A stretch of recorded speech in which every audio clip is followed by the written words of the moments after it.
You have been selected because of your beauty. Your body belongs to the state.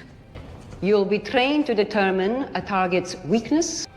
You must learn to sacrifice for a higher purpose. Kisah berpusat pada seorang wanita bernama Dominika Egorova, seorang balerina berbakat dari Rusia yang sejak kecil mendedikasikan hidupnya untuk menari sembari merawat sang ibu yang sakit. Suatu hari, ia menitipkan ibunya kepada perawat dan bersiap untuk sebuah pertunjukan penting. Sorry, my darling. It should be Beckett. 10. Okay. Dari antara para penonton, hadir pula pamannya yaitu Ivan, seorang pejabat tinggi di Dinas Intelijen Rusia. Di sana, seorang pria bernama Dmitry Ustinov yang punya hubungan erat dengan dunia kriminal meminta foto bersama Dominika. Namun, sikapnya kelewat batas dan membuat Dominika sangat tidak nyaman. Pertunjukan pun kemudian dimulai. Dominika menari dengan anggun hingga membuat penonton terpesona. Tapi tak lama tragedi terjadi. Rekan prianya di panggung salah langkah, terjatuh dan menimpa kaki Dominika hingga patah parah. Ia langsung dilarikan ke rumah sakit dan menjalani operasi darurat. Di sisi lain, cerita juga memperkenalkan Atenas, seorang agen CIA yang sedang menjalankan operasi rahasia di Moskow. Suatu hari, ia bersiap untuk menemui kontaknya yang hanya dikenal dengan nama Sandy Marble di Taman Gorky. Namun sebelum pertemuan berlangsung, polisi mendadak muncul. Demi menyelamatkan informannya, Nat menembakkan pistolnya ke tanah untuk menarik perhatian aparat. Hal itu memberikan kesempatan untuk Marble untuk kabur, sementara Nat sendiri tertangkap dan dibawa ke kedutaan besar Amerika.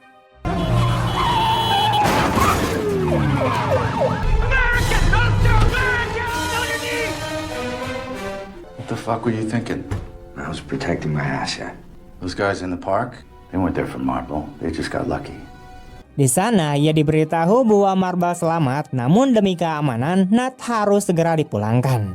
Sementara itu, di Rusia, Ivan menghadiri pertemuan dengan Direktur SPR dan Jenderal Vladimir Kornoy, di mana mereka membahas rekaman kejadian di taman dan memperhatikan adanya sosok misterius yang berhasil melarikan diri. My question is, who is he? Kembali ke rumah sakit, Dominika tersadar dari operasi. Kakinya kini dipasang penyangga logam dan perlahan ia menyadari karir baletnya sudah berakhir.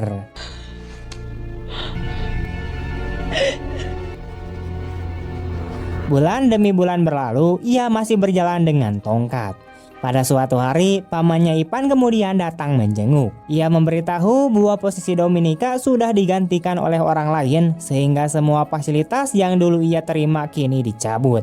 Ivan menawarkan bantuannya tapi menekankan bahwa keputusan ada di tangan Dominika. Sebelum pergi, ia meninggalkan sebuah amplop berisikan foto-foto. Dalam foto itu, terlihat rekan panggung Dominika sedang berhubungan dengan penari baru. Dari situ seakan jelas bahwa ia memang sengaja mencelakai Dominika demi keuntungan dirinya. You know, Dominika, there are no accidents. We create our own fate. Dipenuhi amarah, Dominika mendatangi teater, memperhatikan keduanya, lalu mengikuti pria itu hingga ke sauna. Di sana, ia mendapati pasangan itu berduaan dan tanpa bisa menahan diri, ia langsung menyerang dengan tongkatnya.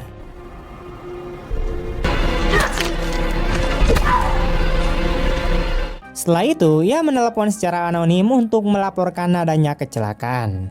Reputasinya hancur dan tanpa jalan lain, ia akhirnya menemui pamannya. Ivan bersedia membantu, tapi dengan syarat.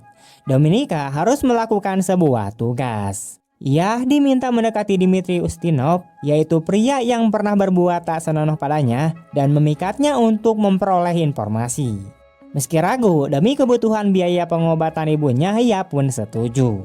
Malam itu ia berdandan dan menemui Dmitry di hotel. And just do what he asks. When he drops his guard, I want you to replace his phone with a duplicate. Ia berhasil menarik perhatian hingga masuk ke kamar. Namun saat situasi memanas, seorang pria bertopeng mendadak masuk dan menghabisi Dmitry. Ia lalu menutupi tubuh Dominika dengan mantel dan membawanya keluar dengan aman. Pria itu adalah Konstantin, yaitu agen lapangan yang bekerja untuk Ivan. Tak lama, Ivan menjelaskan bahwa Dominika kini sudah mengetahui rahasia besar negara. Itu berarti hanya ada dua pilihan, bekerja untuk pemerintah atau dihabisi. Tidak punya pilihan lain, Dominika pun terpaksa setuju. Ia kemudian dikirim ke sekolah negeri nomor 4, sebuah tempat pelatihan khusus untuk para Sparrow. Di sana mereka dididik untuk menjadikan tubuh dan pikiran sebagai senjata dengan daya tarik ala Mahoi sebagai alat utama.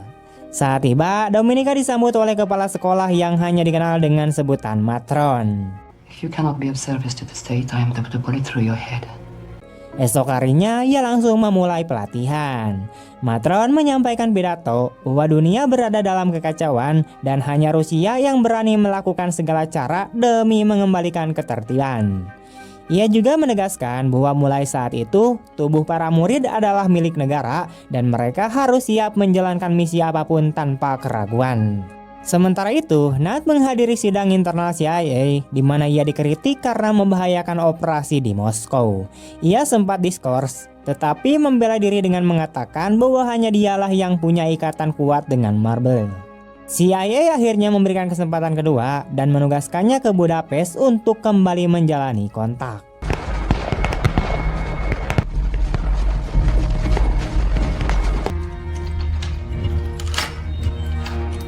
Di sekolah Sparrow, pelatihan kemudian semakin intens.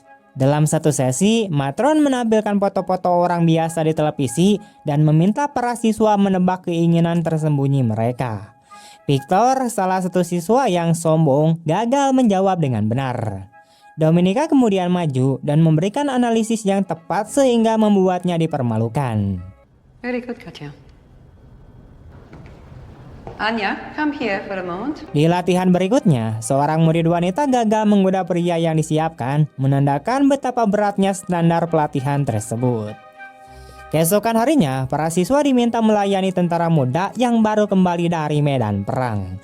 Dominika mengambil salah satu dan melaksanakan tugasnya dengan tegas. Setelah itu, matron menilai penampilannya di depan kelas.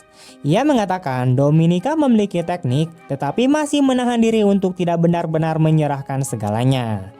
Pernyataan ini menimbulkan rasa tidak nyaman, tetapi Dominika tetap tenang. Tidak lama kemudian, Victor menyerangnya dari belakang saat ia sedang mandi.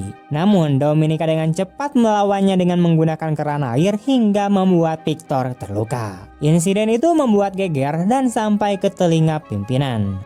Jenderal Kornoi sendiri datang untuk menyelidiki. Ia berbicara langsung pada Dominika dan menanyakan alasannya.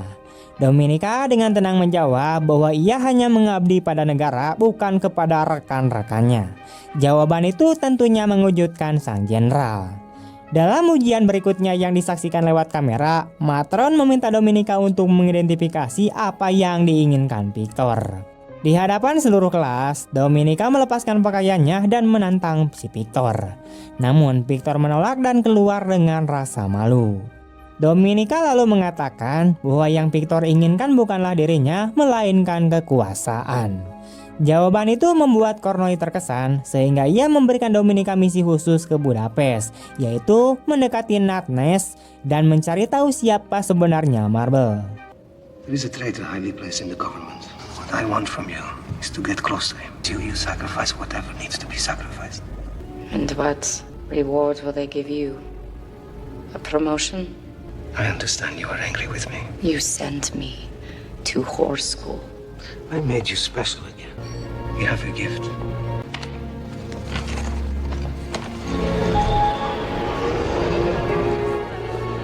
Welcome to Budapest.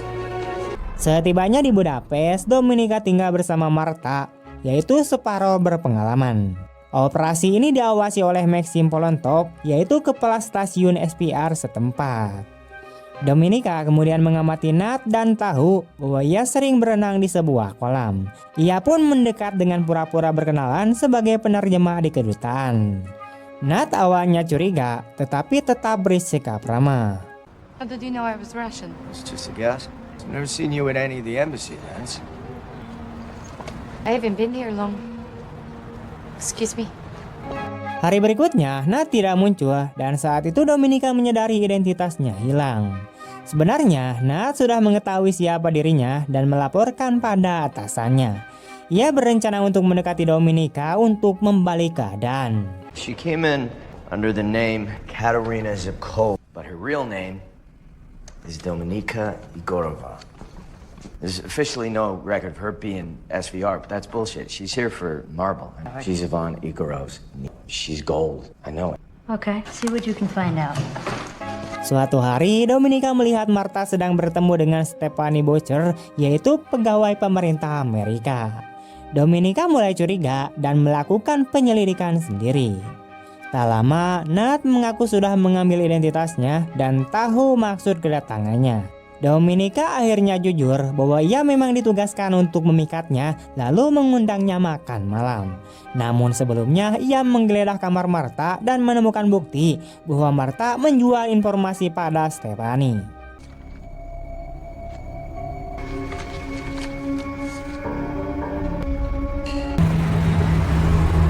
Dominika kemudian memprovokasi Maxim di sebuah bar hingga pria itu mendorongnya. Semua kejadian terekam kamera lalu dipakai untuk memeras Maxim agar melaporkan hasil positif ke Moskow. Tomorrow you will write a favorable report that you're impressed with the progress I've made with Nash. Or I'll have you arrested for assault. Look at the camera over my left shoulder. You'll be recalled to Moscow and your career will be over. Sementara Nat menunggu di restoran, Dominika justru mengikutinya sampai ke rumah. Di sana ia bertanya tentang kejadian di Taman Gorky, mendengar ceritanya lalu kemudian menciumnya. Tetapi Nat menghentikan momen itu dan memintanya pulang. See you tomorrow. Keesokan harinya, pamannya Ivan datang untuk mendesak kabar misi. Dominika berbohong dengan mengatakan ia juga bekerja sama dengan Martha dan Stephanie hingga membutuhkan dana tambahan. Ivan tampak curiga tetapi tidak menunjukkan reaksi. Saat pamannya hendak pergi, Dominika melihat paspornya dan mengingat detail penting. Sepulangnya, ia menemukan Martha tewas di kamar mandi. Belum sempat panik, Konstantin kemudian muncul dan mencekiknya sambil berkata bahwa itu adalah nasib bagi pengkhianat. Di sisi lain, Nat menerima kabar bahwa Marble memberi sinyal bahwa Dominika adalah Sparrow. CIA pun mulai ragu padanya, tetapi Nat bersikeras bahwa ia bisa dibalik. Told you she was way out of your league. I think she's still recruitable. Ia lalu mengajak Dominika untuk bicara dan mengatakan bahwa ia tahu identitas aslinya. Dominika terbuka dan menceritakan kisah hidupnya, menekankan bahwa semua yang ia lakukan hanyalah demi sang ibu. Nat menawarinya menjadi agen ganda dengan perlindungan dari Amerika. Dominika kemudian ragu, tetapi Nat meyakinkan bahwa ia bisa dipercaya. Hubungan keduanya pun semakin dekat setelah itu. Esok harinya, Dominika diuji dengan detektor kebohongan di hadapan CIA. Ia lolos dan sebagai gantinya ia meminta dana untuk membeli informasi dari Stephanie. $30,000 to start. She's agreed to sell information on a satellite defense system. Excuse me? Chief of Staff, run by the SVR. I'm to fly to London on Friday to meet with her. Pada hari yang ditentukan, Dominika dan Maxim pergi ke London untuk bertemu langsung dengan Stephanie. Dominika tinggal di kamar hotel yang telah dipasangi kamera rahasia dan disisipkan disk palsu untuk ditukar dengan aslinya.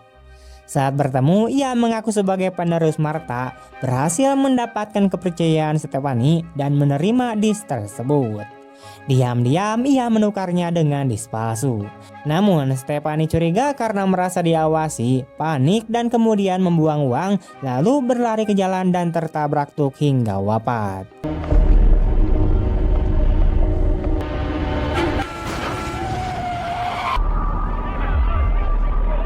Agen Rusia yang memantau menduga adanya sabotase dan menuduh Dominika serta Maxim. Mereka berdua segera dipanggil pulang ke Moskow.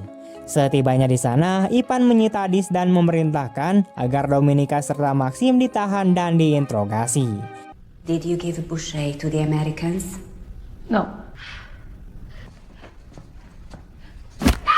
Let's start again.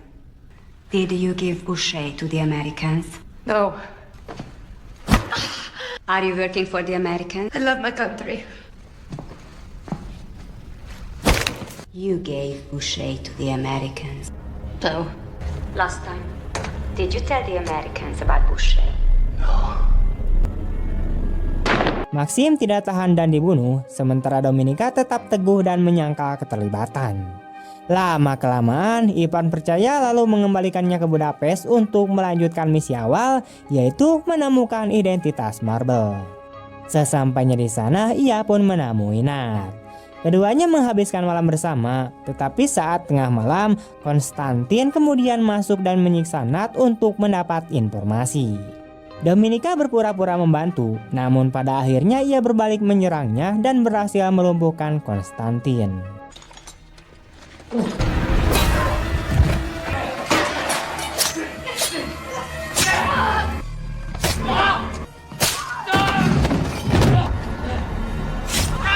Nat pun akhirnya selamat meski keduanya terluka parah.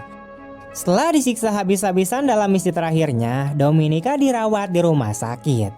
Di sana ia mendapat kunjungan mengejutkan dari Jenderal Kornoi. Di balik sikapnya yang tenang, Kornoi akhirnya mengungkap rahasia besar bahwa dialah yang selama ini dikenal sebagai Marble, yaitu agen ganda yang membocorkan rahasia Rusia kepada CIA. Ia bercerita bahwa alasannya berkhianat bukan semata-mata demi uang, melainkan karena kecewa pada negaranya sendiri. Ketika istrinya sakit parah, Rusia melarangnya untuk mencari pengobatan di luar negeri. Ia hanya bisa pasrah hingga akhirnya kehilangan orang yang paling dicintainya. Sejak saat itu, ia bertekad untuk melawan dari dalam dengan cara menjadi agen ganda. Namun sekarang posisinya sudah sangat terancam karena identitasnya bisa terbongkar kapan saja. Maka dari itu ia meminta Dominika untuk melakukan langkah paling beresiko, yakni menyerahkan dirinya kepada Rusia sebagai pengkhianat. Dengan begitu Rusia akan percaya penuh pada Dominika dan ia bisa mengambil alih posisinya sekaligus menyelamatkan ibu Dominika. Dominika terlihat kaget mendengar permintaan itu. Ia menyadari bahwa bila ia menyerahkan Kornoi, artinya ia mengorbankan seorang aset besar CIA. Tetapi di balik wajah dinginnya, ia mulai menyusun rencana licik yang hanya bisa lahir dari kecerdasannya. Alih-alih menjebloskan Kornoi, Dominika justru memutuskan untuk membalik keadaan dengan cara yang lebih halus. Ia menemui perwakilan Rusia dan mengatakan bahwa ia tahu siapa pengkhianat sebenarnya, tetapi bersedia mengungkapkan hanya jika ia dijanjikan kebebasan penuh. Rusia kemudian menyetujui dan mengatur pertemuan khusus di bandara untuk memperlihatkan siapa yang akan diserahkan.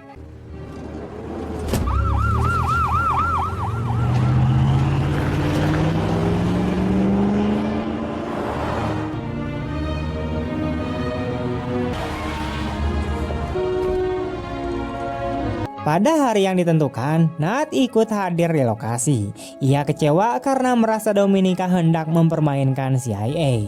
Namun ketika saatnya tiba, yang muncul bukanlah Kornoi, melainkan adalah si Ivan, yaitu paman Dominika sendiri. Semua orang terkejut karena tuduhan diarahkan padanya. Dominika dengan cerik menyusun bukti bahwa Ivanlah yang sebenarnya membuat misi di London gagal. Ia yang seharusnya bertanggung jawab atas operasi itu, tetapi justru menutupinya dan menyalahkan orang lain demi melindungi jabatannya sendiri. Dalam narasi ini, Ivan digambarkan sebagai sosok ambisius yang tega menyalahgunakan kekuasaannya. Dominika berhasil menanamkan kesan kuat bahwa Ivanlah pengkhianat yang sesungguhnya, padahal Kornoi tetap aman dan tak tersentuh. This is one of the discs Boucher gave us. Supposed to have come from the DOD. It's a fake. The discs you passed on to the president. Your personal victory. You killed me. Nat yang ada di sana menyadari kecerdikan Dominika meski sempat kecewa karena caranya yang licik. Rusia akhirnya menjatuhkan vonis pada Ivan di tempat dan ia ditembak mati oleh penembak Rusia.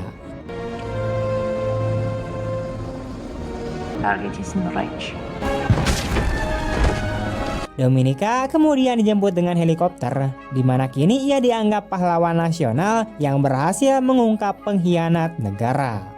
Dalam upacara resmi, ia menerima penghargaan medali kehormatan dan berdiri di samping Jenderal Kornoy yang tetap hidup bebas. Dari luar, Dominika tampak seperti sosok yang loyal pada Rusia, tetapi kenyataannya ia telah bermain di dua sisi dengan sangat cerdas. Di akhir cerita, ia kembali ke rumah bersama dengan ibunya, kini memiliki kebebasan dan kendali penuh atas hidupnya.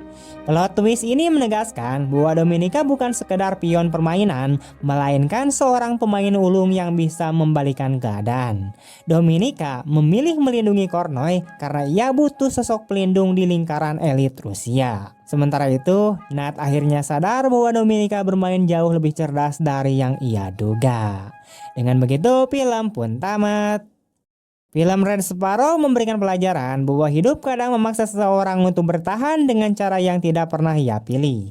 Dominika yang awalnya hanyalah seorang balerina harus masuk ke dunia penuh intrik, pengkhianatan, dan manipulasi. Namun di balik kerasnya permainan mata-mata, ia menunjukkan bahwa kecerdikan, keteguhan hati, dan keberanian bisa menjadi senjata yang lebih berbahaya daripada senjata api. Pesan yang bisa kita ambil adalah, dalam situasi seberat apapun, jangan pernah menyerahkan kendali hidup kita sepenuhnya kepada orang lain. Lindungi orang yang kita cintai, gunakan akal sehat, dan jadilah sosok yang bisa membalikan keadaan, bahkan ketika dunia mencoba menjatuhkan kita. Karena pada akhirnya, kebebasan dan pilihan ada di tangan kita sendiri.